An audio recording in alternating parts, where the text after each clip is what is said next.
Raha ny resaka fanamboarana trano manokana no resahantsika dia isany zavatra ilaina indrindra moa anatin'ny fanamboarana trano izay ny biriky. Matsiaro teny na ho somary fatsy antoka nefa ireo mpanao biriky amin'izao fotoana izao noho ny fiainan'ny mpanjifa nandritran'izay vanim-potoana ny krizy izay. Ankoatran'izay ihany koa dia miteraka fatsy antoka ho azy ireo ny vanim-potoam-pahavaratra toy izao satria dia misy fiantraikany amin'ny fanamboarana biriky izay ny fotoanany orana.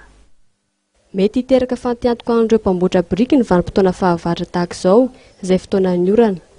Miakatra 10 ariary araka izany ny vidin'ny biriky, izany hoe eo amin'ny 10 ariary izao raha toa ka 50 ariary izany teo aloha.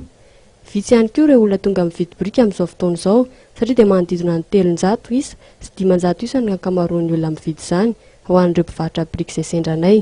Olana ny fanaovana biriky raha amin'izao no andao satria ny andro avy ny orana dia tsy mahamaina ianao na anao ara-pasomba fotsiny tiatoka lehibe mahitsy dia tsy afaka manao fa dia vahatro ny efa maina aloha zao.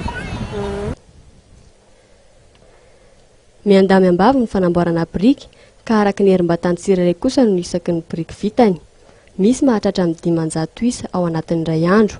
Araka ny resaka natao tamin'ireo mpivarotra dia herinandro eo vao mahamasaka biriky iray alina isa ary akofa eo amin'ny 2 sarety eo no ilaina amin'izany ka ny 2 alina ariary ka hatramin'ny 5 arivo sy 2 alina ariary ny iray sarety amin'ny akofa.